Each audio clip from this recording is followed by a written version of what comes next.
Fear of abandonment can do a lot of things to you. It can make you attached to people tightly or act aloof with your close connections.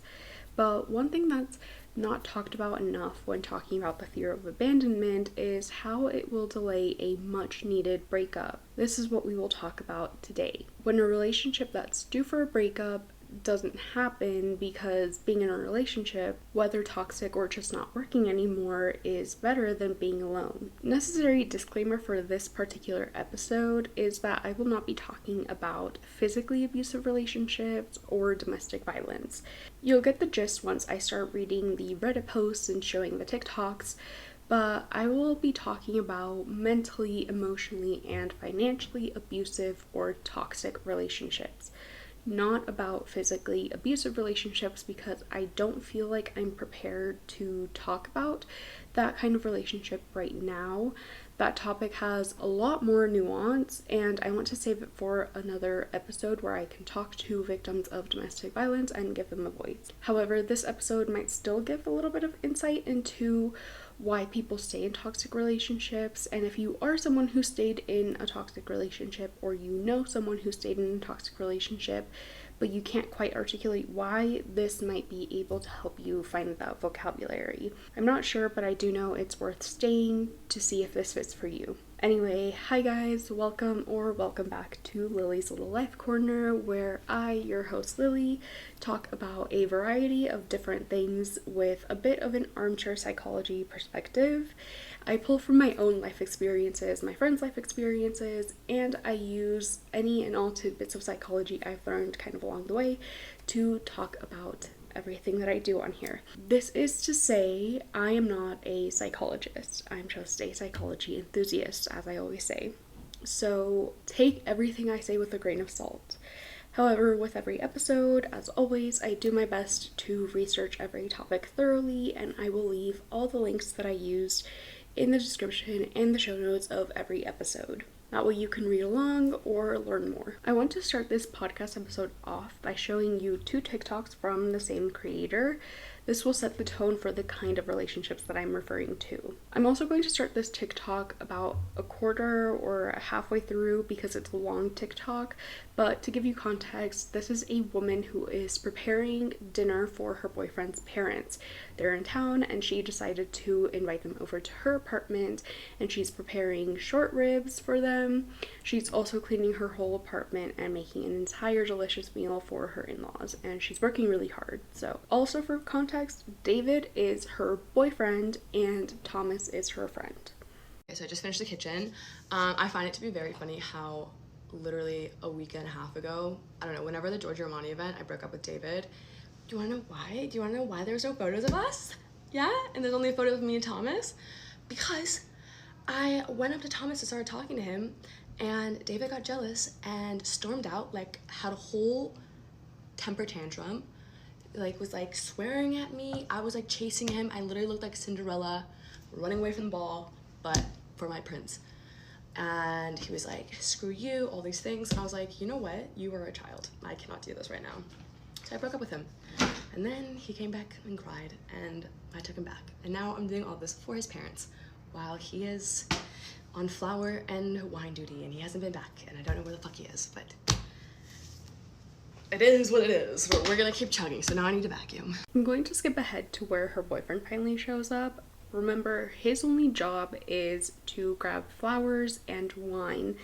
Her job has been to clean the apartment, make short ribs, a charcuterie board, decorating her apartment, and overall just being a good host.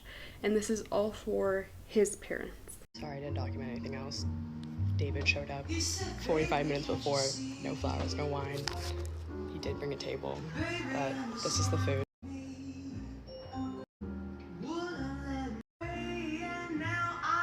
Now he's going downstairs to pick them up. I still look like this because I had to do everything myself. Dessert is in the oven. Making a blueberry crumble, a mixed berry crumble.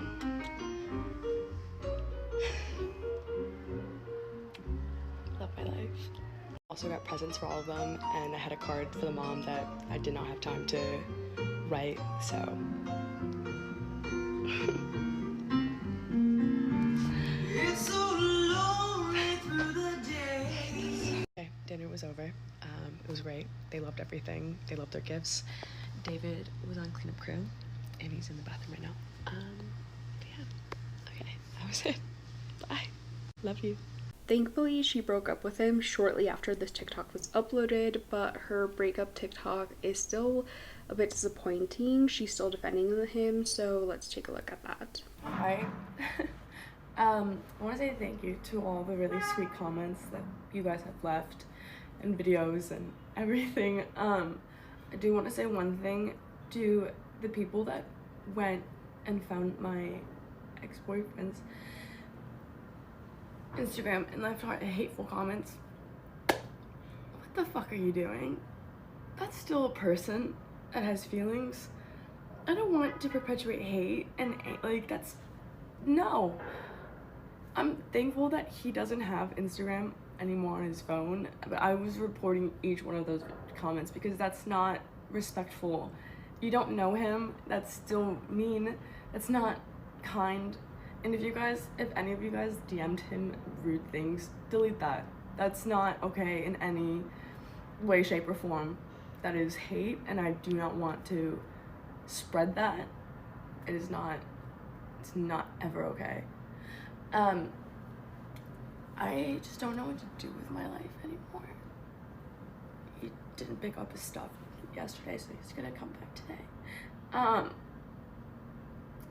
It sucks going from like planning your whole life with somebody. Sorry, I'm getting bombarded with phone calls. Yeah, I don't know what to do. You go from building this beautiful apartment together and redecorating the second bedroom and planning your whole life, talking about the future, talking about marriage, kids, to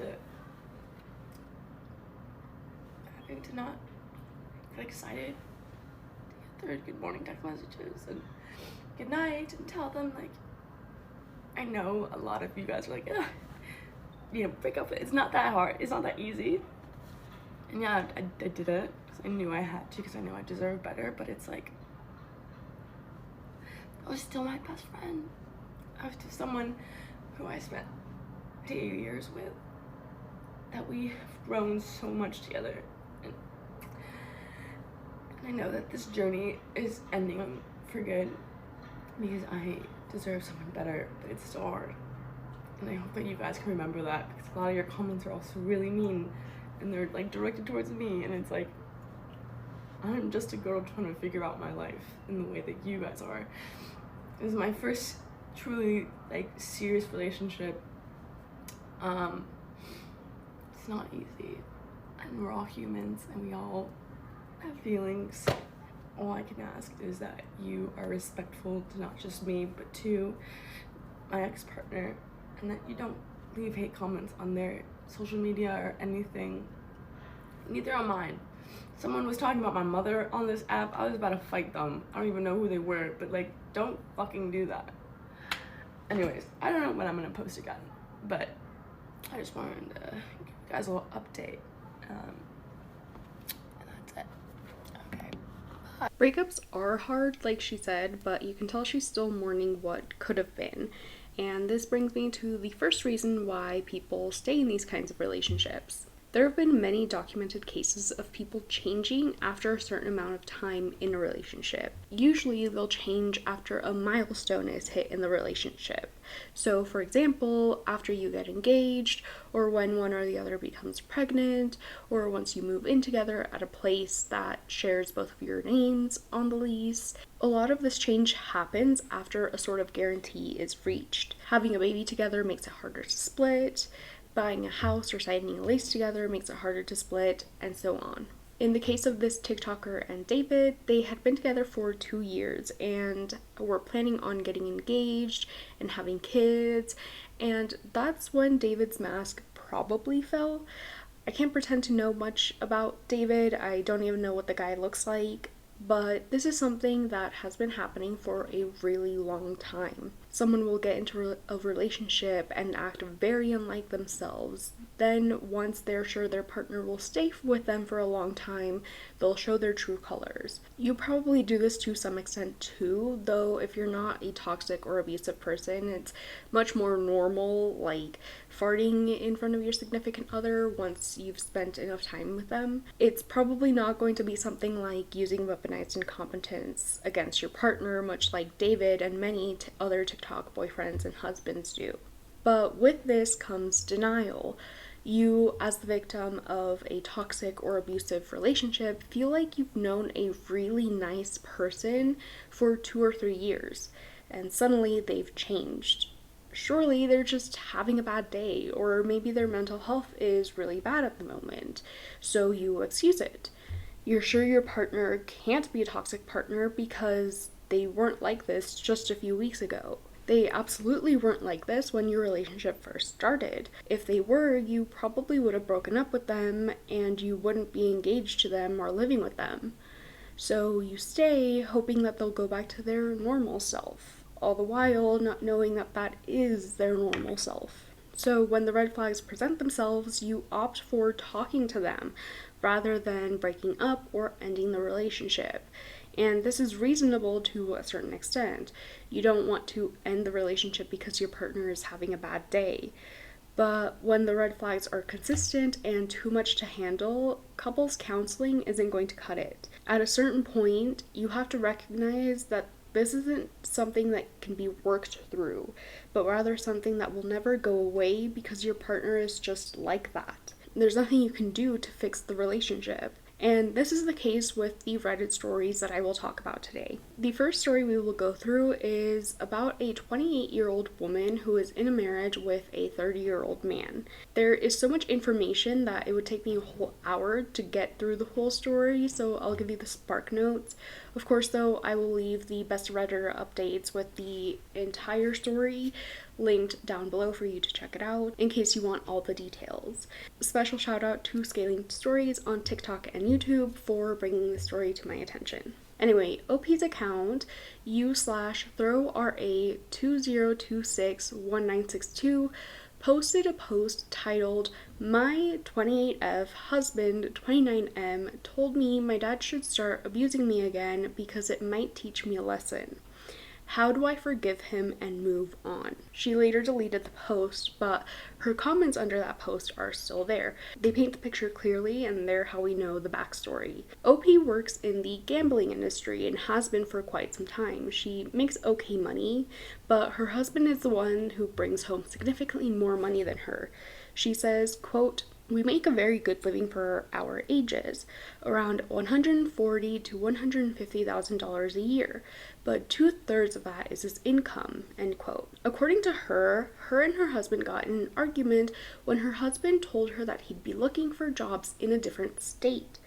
But most of the jobs he was looking for were in states where gambling was illegal. Her concern was that she would have to start her career all over again, 6 years worth of climbing the corporate ladder down the drain. When bringing this issue up, her husband told her that her dad should start abusing her again to teach her a lesson. She also briefly mentions that he is deep in debt despite his high earning income, and this is all thanks to his severe gambling addiction.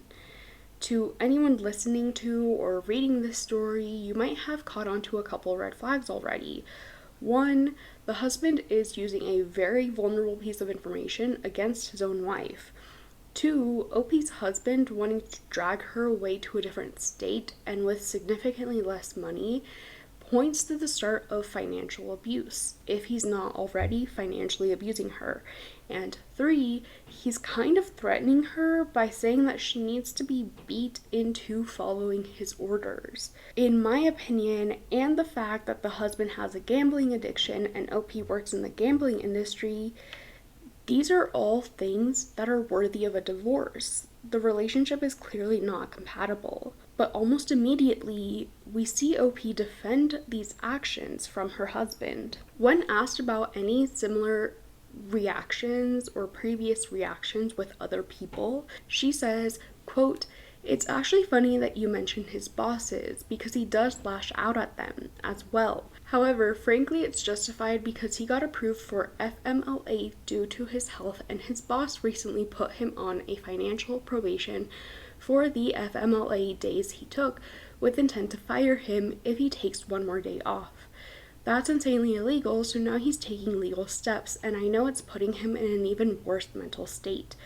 He's salary, and now this company is trying to force him out because he needs time to work on his health. End quote. For those not in the United States or just not aware, FMLA stands for Family and Medical Leave. Legally, you are allowed to take up to 12 weeks off of work to attend to you or your family's health, and employers cannot fire you for it. Once the 12 weeks are up, they have to take you back in. I will leave a link in the description with more information so you can learn more. Anyway, her comment led to commenters asking why she's choosing to stay with him. Here's her comment about that. Quote, I feel like it is my responsibility to move past it because he's been going through a really rough time for the past year. His depression hit all-time lows, and I was scared for him at some point. I was scared that if I tried to initiate any kind of conversation about accountability, that it would send him over the edge. I do know that him lashing out is a result of internalization and misplaced guilt, and I also don't want to be that person who leaves when someone feels utterly alone and depressed. I've been there, so it's hard for me to just give up on him. My parents were resentful and held grudges all their lives, which is how it got so physical. And when I moved out, I vowed that I would be the opposite of everything my parents, particularly my dad, are. He spends a lot of time crying and apologizing to me for what he did, and we did make a plan, but he deviated from it when he started applying to work in states I can't continue my career in, hence the argument. He did apologize, and I know he feels bad, and I give him grace because his fragile mental state, but I also feel like that comment brought me closer to his level mental health-wise. Sorry for the rant.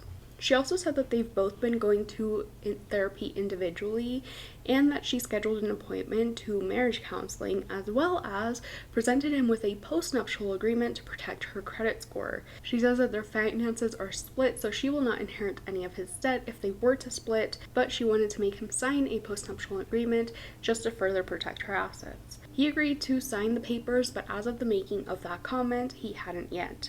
However, a few months later, she was back with another post, this time titled, Husband M30 got mad that I, F28, didn't wear lingerie often enough for him, so he accused me of cheating and then got mad that I hid the lingerie. BC, I was afraid he would destroy it. This is a long post also, but she details how her husband's bad habits surrounding money have put significant stress on her, to the point that her libido is non-existent. Her husband took out $65,000 worth of loans from multiple different banks, only to gamble it all away. He also lost his job a month before her new post. She talks about working 12 hours a day and how she asks for more hours in hopes of recouping some of the money her husband lost. She talks about how the night before her post went up, after a long and stressful 10-hour work shift where her workplace was almost the location of an active shooter situation, her husband tried to initiate sex with her not even 10 minutes after she walked through the door. She denied him, of course, and he threw her lingerie at her and started asking who she was wearing it for if it wasn't for him. She left the house and left him to calm down. The next day, she had to check up on him and leave work early because he hadn't left the basement all day. She left work, and when he saw her, he asked her to bring her ibuprofen and breakfast. He was hungover. No mention about the night before until she returned with his breakfast and asked him about it. She talks about how the night before, right before leaving, she hid her lingerie because she was scared he would destroy it. And that led to more accusations of her cheating on her husband. Her post was asking for help on how to save her relationship. 6 months after that post, she makes another update post, finally giving us the update we were all hoping for.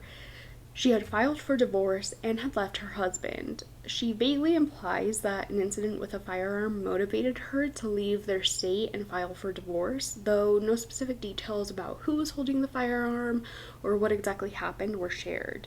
She warned him that she would leave him, and he tried his hardest to convince her to stay, but the firearm incident seemed to be her last straw. Despite her being states away from him, he still threatens and love bombs her. She admits that she was in deep denial about her marriage needing to end, which is why she stayed. The next post we will discuss is one made by u/own_customer_5193. Her post is titled, quote, "I don't want to marry my fiance anymore. I don't know what to do," end quote. Again, this is a long post with updates, so I'll be summarizing, but the link will be in the description and in the show notes if you want to read this for yourself. Our 26-year-old OP describes how her and her 27-year-old fiance have been in a relationship for 7 years, but they're not formally engaged. They just call each other fiance.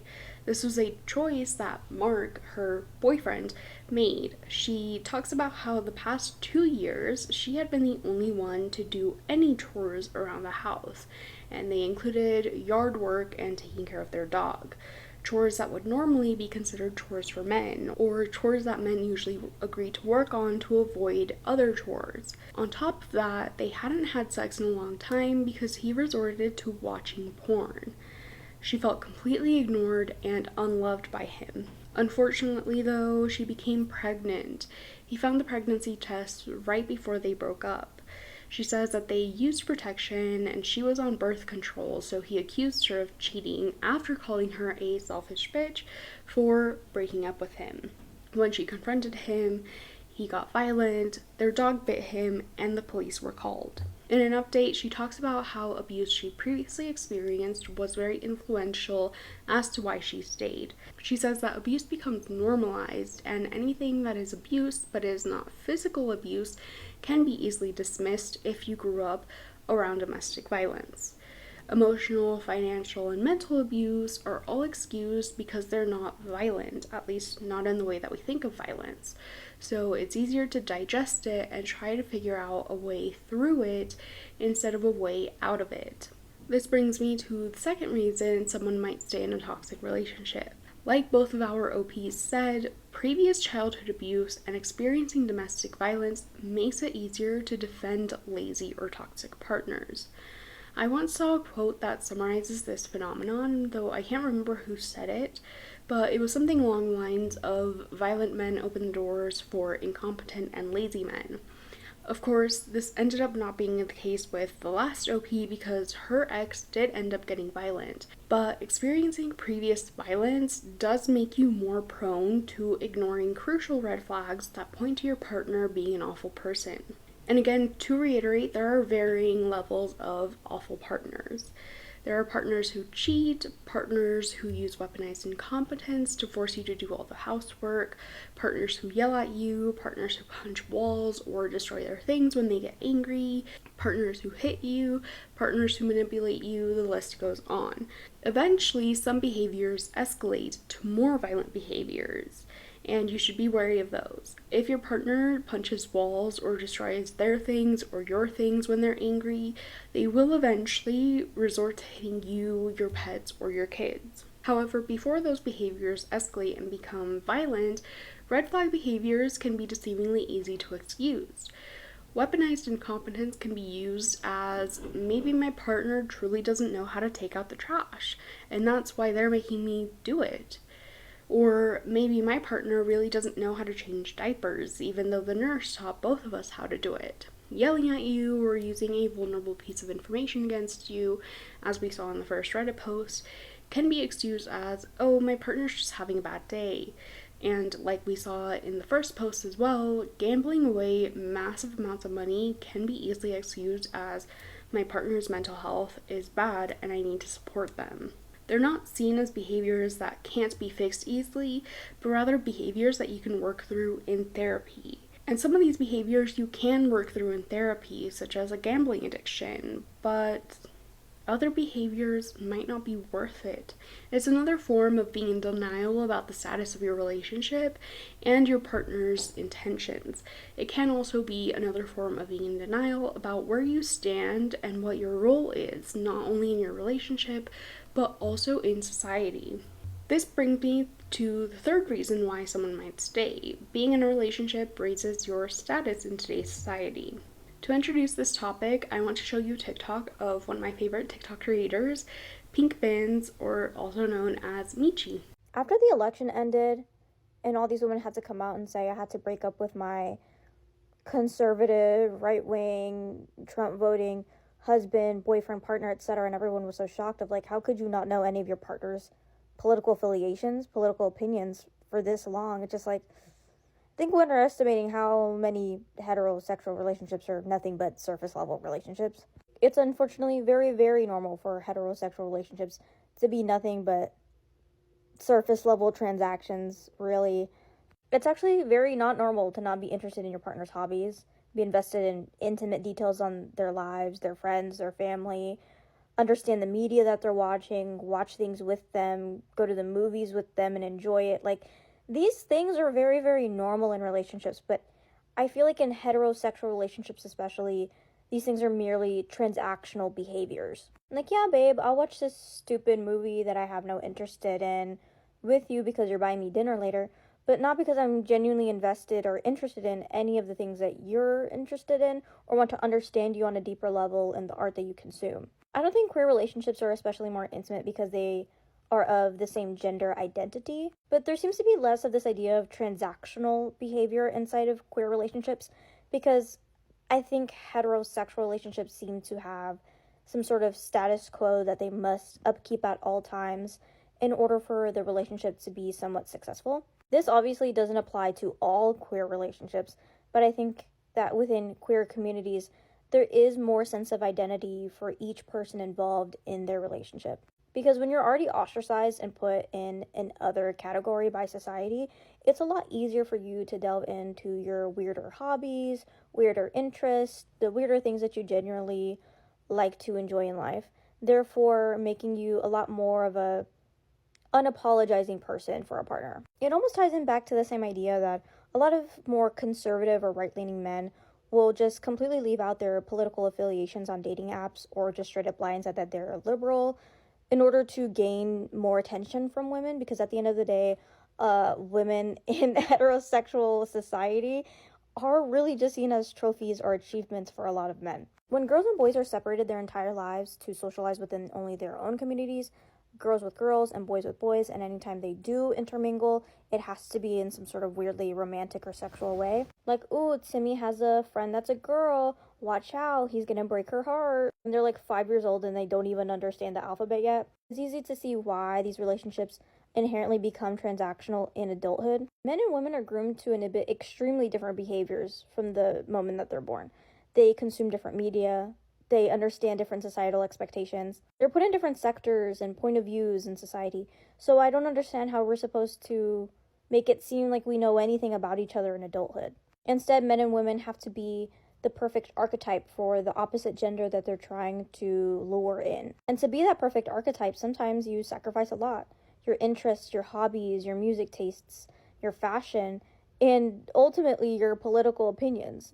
I don't think that men long-term hide these affiliations or ideas from their partners because they are genuinely malicious most of the time. But I think for a lot of them, they see these intimate relationships as mere business transactions and their partners as business partners. You must be presentable, you must be nice, you must have a good repertoire in order to maintain your position in the business that you're in. Because neither party is really genuinely care about the nature of the business that they're running, the business of their relationship, and really how it works on a deep, intimate level, but more so about the transaction that they can get from it. In order to talk more about this transactionality that Michi was talking about in her TikTok, we must talk about the patriarchy. Some of you might roll your eyes at this, but the patriarchy has a lot to do with why people stay in toxic relationships and why heterosexual relationships are seen as a business transaction. Despite the idealized image we're sold of 1950s relationships, there was a lot women couldn't do, so they needed men to pretty much survive. A lot of relationships weren't formed out of love, but out of convenience. I mean, women could still be refused a credit card until 1974, when the Equal Credit Opportunity Act passed in the United States.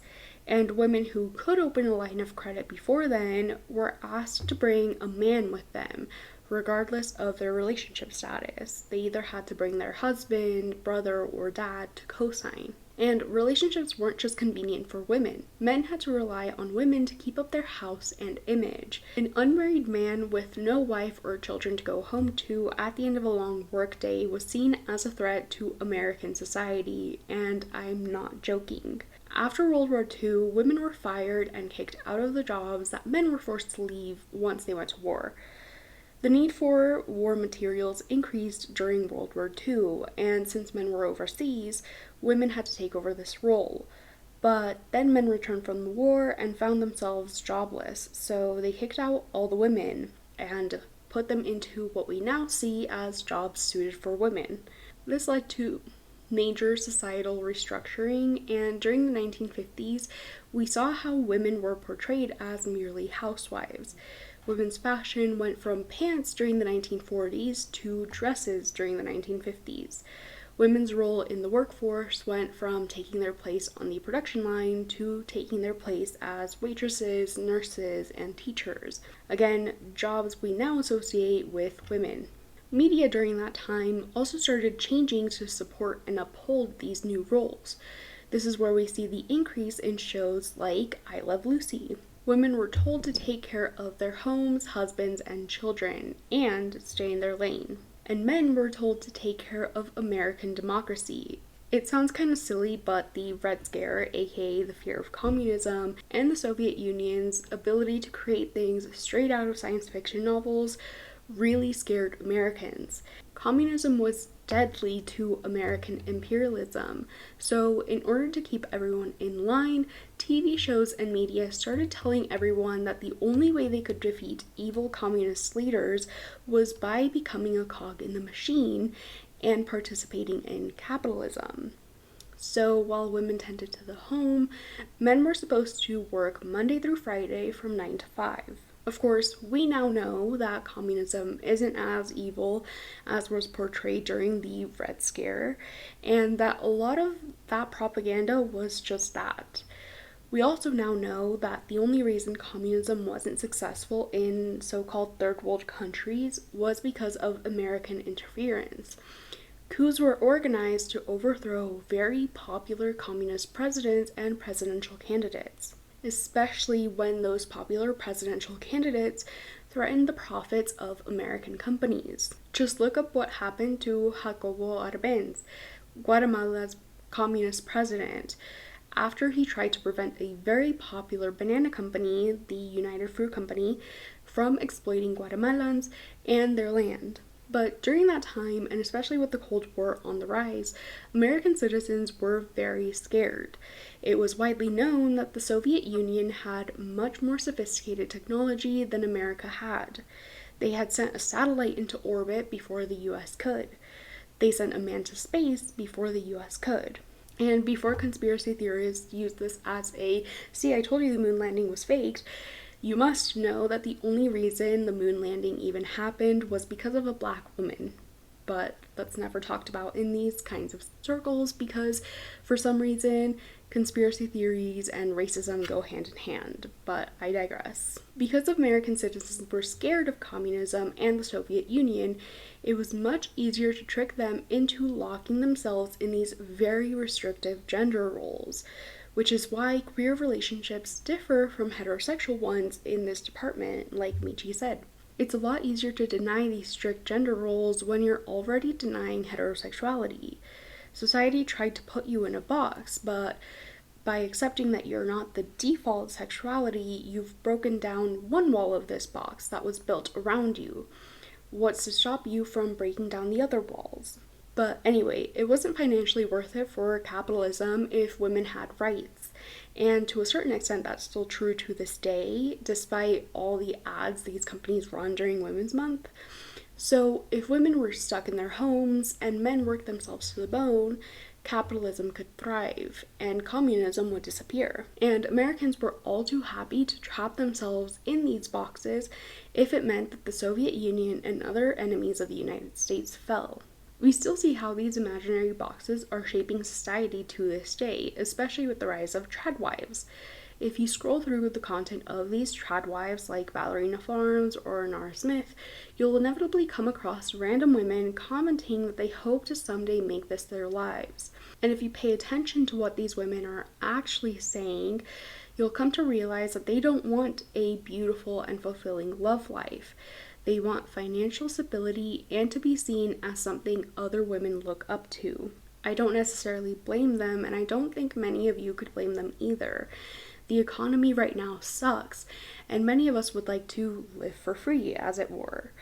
I mean, only having to cook and raise kids in exchange for a house and a comfortable life sounds like a dream, which makes it easier for toxic and abusive men to get away with their actions. Women stay because either their finances are non-existent or they want that financial stability that these tradwife influencers are promoting, or they don't want to work. Of course, if you really think about it, these tradwives aren't actually tradwives because they're working just like their husbands are, but whatever helps sell the fantasy, I guess. Anyway, having kids only makes it harder to leave, and often getting pregnant is seen as a solution to toxic behaviors. By the way, I don't know who needs to hear this, but having kids with that guy is not going to fix him. You can't fix him either, he can only fix himself. Anyway, trophy wives are also another type of transactional relationship. Older men seek out younger women, not just because they're easier to exploit, though that is a thing, but because having a beautiful young woman that is willing to marry an ugly old man makes that old man's social standing among other men higher. This then leads to sugar daddy, sugar baby relationships where old lonely men give away their money to a beautiful woman that's willing to give him the time of day. She gets rewarded for talking to him or having sex with him, and he is able to use her as a way to show off to his buddies. But if you think about it, you'll come to realize that a lot of romantic relationships are very much like this. It's like the example that Michi gave. The only reason you're watching a show with your partner is because they're going to buy you dinner afterwards. In every relationship, there has to be this give and take. But as Michi pointed out, heterosexual relationships treat this give and take as more of a business than what it actually should be.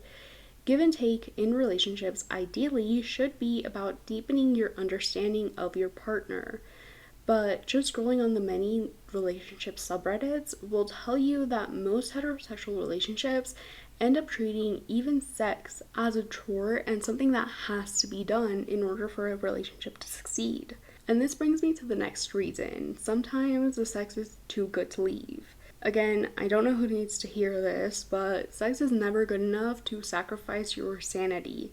I actually had to tell a friend this recently, and thankfully she agreed, but many a friend of mine have ignored this when I tell them. They'd rather have a fulfilling sex life and live with a toxic partner than maintain their own sanity.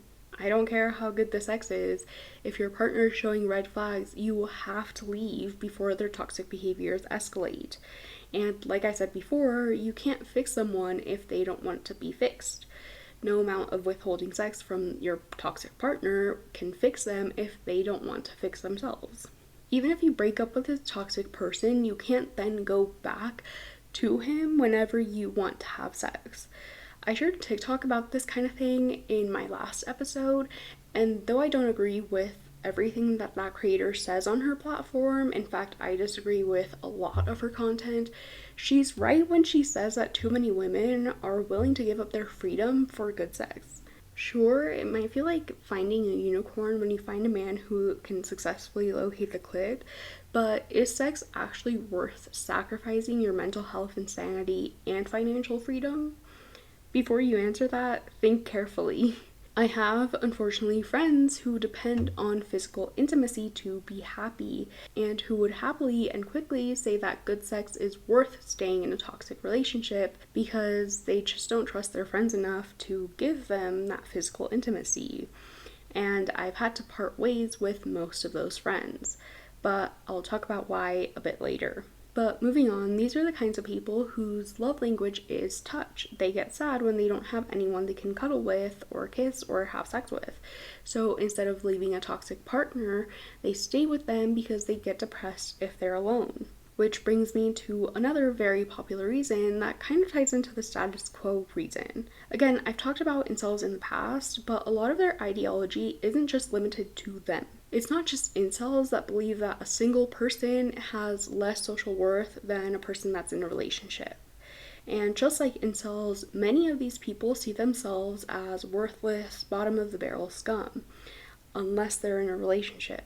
And like I said in the last episode, this is because of how the media portrays relationships. So many Hallmark movies, romance books, novelas, songs, etc. talk about finding someone that fulfills everything you were ever missing in life. Celebrities are stalked by paparazzi in hopes of catching a glimpse of them with someone of the opposite gender. And when they are caught with someone of the opposite gender, articles about that are highly viewed by all of us. Magazines featuring that story are sold out. Society has an obsession with relationships. And although the Pew Research Center says that about 50% of single Americans don't want to be in a relationship or are in no hurry to get married and have kids, that obsession with romance and romantic relationships still persists in today's society. However, unlike incels, normal people with low self-esteem tend to not have impossibly high standards. All they want is someone to love them, and anyone who shows them even an ounce of attention is a viable option, which again makes it easy for a toxic or abusive person to make their way into the lives of these people. In a funny way, incels are kind of saving themselves from toxic relationships by having such ridiculously high standards for the women they hope to someday attract. Then again, though, a lot of incels who do manage to get in relationships end up being toxic or abusive themselves, much like Andrew Tate, so maybe not. But regardless, many people cannot stand being alone. They have to have someone else in their space at all times, or they have to be in someone else's space at all times. Being in a relationship and living with a partner is a very easy way to have someone with you at all times. And this leads to lowering one's standards, ignoring red flags, and a hesitancy to leave when you need to leave. And this can be paired with the fear of abandonment that I mentioned in the intro. Like I said, sometimes the fear of abandonment can make it easier to withdraw from close relationships. You're so sure that people will leave you, so you don't even bother to form and keep meaningful relationships. But other times, in order to keep people from leaving, you do anything to keep someone with you. If you've ever had a friend that changes with every relationship, chances are they fear being abandoned. People with a fear of abandonment often attract toxic or abusive people, and because they're scared of being left, they accommodate these people with little hesitation. If their partner tells them, I prefer people with blonde hair, this person will be quick to bleach their hair. And unless they seek therapy and work on themselves and their insecurities, they often won't be the ones to end a relationship. If you ever find yourself telling this kind of person that their relationship is full of red flags, they'll be quick to ignore you or promise that their partner isn't what you think they are. They'll tell you that you don't have the full picture of the relationship or make an excuse. Maybe they'll even tell you that their partner is getting better and that they just need someone to support them while they're getting help. It's important to remind everyone, though, that you're not a maintenance person or Bob the Builder. There's no reason you should work for free and give your partner free therapy. Ultimatums aren't worth it either. This brings me to the next reason. There are far too many people out there who see a broken person and can't help but be attracted to them or see them as the next project to work on. This is something that I can relate to, though not in romantic relationships, but as a friend. As I've mentioned before, many of my friends come to me for relationship advice. When I was younger, I had many friends who took advantage of my listening ear and would rant about their lives to me. I spent so much time and energy trying to get them to realize that they were in a toxic relationship and that they needed to get out. I was trying to fix them. And this was only because I wanted the best for them. But I had to learn the hard way that I could not fix them because they were comfortable in their misery. Nowadays, when a friend comes to me with relationship woes, I'm honest with them. If there's any red flags in their relationship, I point them out. But if I tell them that the best course of action is to break up and they don't, I leave it where it's at. Occasionally, I'll bring it up again if they are ranting to me again, or I'll point out the red flags again, but there's ultimately nothing I can do to better their lives. All I can do is give advice or ask that they stop coming to me for advice, which is something I've had to do in the past. However, a lot of people who see themselves as fixers don't want to stop being fixers.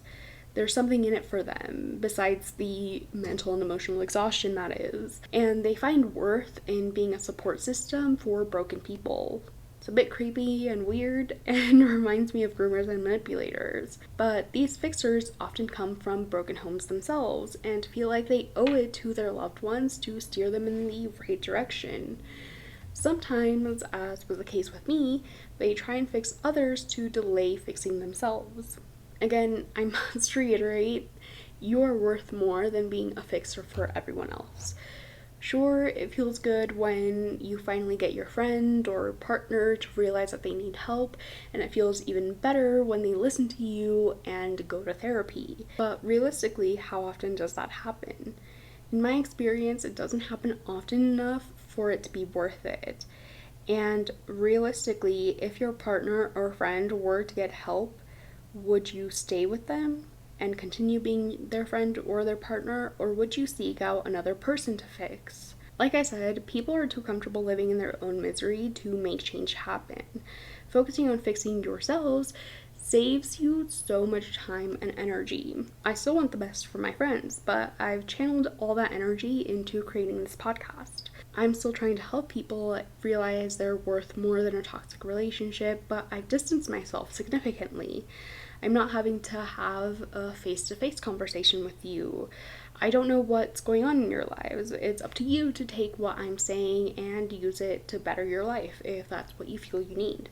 But anyway, Dr. Alan Schwartz, who wrote an article for mentalhealth.com, says, quote, "An unhealthy wish to fix others is to get into relationships where the partner is seen as someone who needs fixing. One problem with this is that the other person may not want fixing and may not even see a need to be fixed. The other problem is that any relationship based on one person trying to fix the other is doomed to failure. As the boyfriend of one of my patients told his girlfriend, 'I don't want to be changed. I want you to love me the way I am.' Her attempts to fix or change him were beginning to alienate him." End quote. He further says, quote, "In actuality, it is the wish to fix others that represents what is referred to as codependence. At one time, the use of this word was limited to those who were in relationships with substance abusers. Now it has a wider use in which the codependent sacrifices their own needs while being excessively preoccupied with the needs of others," end quote, which can also tie back to that fear of abandonment I mentioned. Again, the fear of abandonment is the cause of a lot of the things that I'm talking about today. The last reason I want to talk about today is the sunk cost fallacy, which I've noticed a lot of housewives fall into. According to Andrew M. Davis and the Handbook of Behavioral Operations, the sunk cost fallacy is, quote, "the tendency of a decision maker to continue on an endeavor after some type of investment, such as money or time, has been made and is not recoverable," end quote. Like I said, housewives tend to fall into this category when their husband's weaponized incompetence becomes a little too much to handle. Most have kids and either fear that their kids will grow up without a dad or that they'll have to start over when it comes to relationships. It goes hand in hand with seeing a relationship as better than being single, and it also goes hand in hand with the fear of abandonment. But there are many examples of this kind of thing playing out on TikTok. It doesn't take much scrolling to come across a TikTok of a housewife who is filming herself on her birthday, waiting for her husband to remember and give her a gift, only for that gift to never come. It also doesn't take much scrolling to find a TikTok of a housewife explaining that how she has to draw a map of the store whenever she sends her husband out to get groceries. And inevitably, these housewives, when confronted by the thousands of "wow, your husband sucks" comments, will defend their husbands. The go to line is often, "You don't know what's actually going on in our lives. This was only a 40-second TikTok that I shared, and he's actually really helpful and useful." In actuality, I think the reason these women defend their husbands so much is because of the many things I listed above. Some have made their entire personality and career out of being a mom, so they don't have any savings or job or friends. They sacrificed that because they wanted the financial stability that their husbands promised to provide. Some never wanted to work, so they opted for being a stay-at-home mom rather than saving money up for an emergency. Others think the sex is worth it. Others think divorcing will traumatize their kids. I don't know who needs to hear this, but staying in a toxic relationship where your husband pretends not to know how to fold clothes is worse for your kids than divorcing the useless piece of meat who provides nothing more than money.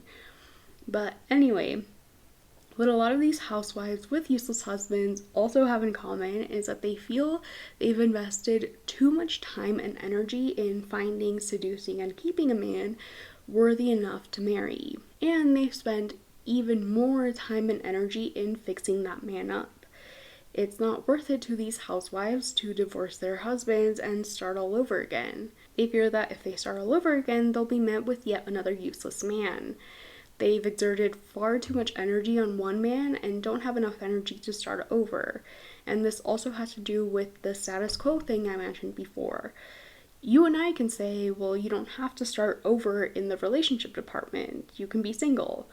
But these housewives either feel that they need a husband or they're scared to be alone. Maybe they became comfortable living with a useless husband, despite the useless husband being a useless husband and not helping her around the house. All I can hope for when I come across such a housewife is that those comments will push her in the right direction and she realizes that she's in a lose-lose situation. Her kids are losing and she's losing by staying in a marriage that makes her unhappy, and gaslighting herself into thinking she's happy is not worth it. It goes without saying that a lot of men find themselves in a situation like this as well, and though their reasonings are the same, they present differently. So, for example, a woman staying in an unhappy marriage because of societal norms and expectations might usually stay because she made her whole life revolve around being a mom and a wife and has no social life outside of it. Whereas a man staying in an unhappy marriage because of societal norms and expectations might be staying because of this idea that men need to have sex and his wife at least gives him sex. It's the same but different. But to wrap this conversation up, my go-to advice when my friends come out to me and tell me about all the red flags that their partners have is break up with them. More often than not, though, they don't want to break up. And that's why I did this episode. I wanted to look up the many different reasons why my friends don't want to leave their shitty boyfriends. My closest friends, those who don't exploit me for advice, haven't been able to articulate why they stayed with their previous shitty boyfriends, so I wanted to do this episode to help them and me understand a bit more.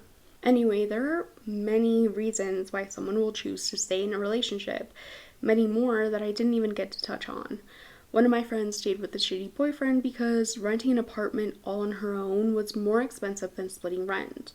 She knew her boyfriend was shitty, she wanted to break up with him, but she also wanted to wait until she had enough money to move out on her own. And her situation is not unique. This is something I found in an article from themoneyknowhow.com. Quote, according to the U.S. Bureau of Labor Statistics 2021 Consumer Expenditure Survey, the average single person spends about $48,000 annually, of which $17,899 is spent on housing. In comparison, the average married couple spends about $76,000 annually, of which $24,811 is spent on housing. or $12,405.50 each, end quote. So even if you and your toxic partner have a job, living with your toxic partner is cheaper. And most will choose to stay in a toxic relationship, at least until they can find a roommate or someone new that they can split rent with. Some women stay with their shitty husbands because of religious reasons. Others stay because they want kids and fear that they're getting too old to start over. The list really goes on. But I hope I was able to shed some light on some of these reasons. Whether you are the friend of people who stay in toxic relationships, or you are someone who has stayed or is currently staying in a toxic relationship, a lot of these reasons can be worked on in therapy, and I hope you do get therapy and raise your standards for yourself. You deserve better, and like I said, gaslighting yourself into thinking that you're happy is just not worth it. Being single is not a flaw, and it's not worth it to stay in a relationship that makes you deeply unhappy just to not be single. I want to read you guys this tweet that I found that perfectly sums up how I feel. It says, "Y'all want a boyfriend for everything, bruh. Take your little siblings to the pumpkin patch, FaceTime your grandparents, make your mom a spooky basket, travel somewhere with a friend, go out to eat with your family, fuck." Like I said in my last episode, friendships are not seen as a valuable replacement for romantic relationships, and this is very on purpose. Movies often portray friendship groups as toxic, while portraying marriage as the end-all be-all solution for women's lives. It's more valuable to this capitalist society that we live in for women to get married and have kids than it is for women to have a large group of friends and stay single their whole lives. Capitalism needs workers to survive. That's why anytime birth rates are down, tradwives become a trend, and articles talking about lower birth rates use a lot of fear-mongering words and phrases. Your babies will become future cogs in the machine, and I think a lot of people don't make this connection. This isn't me being against having a relationship or having kids. I think relationships are great if you have someone that you actually are connecting with on a deeper level than just having sex.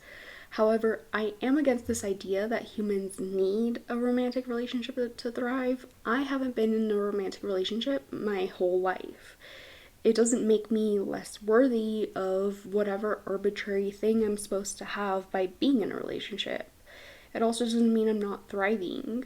You deserve better, and sometimes that means being alone and building up your friend group. Anyway, that is all that I have for this episode. Thank you so much for watching or listening all the way through. If you did, please remember to check out the links I have below, and I will see you guys in the next episode.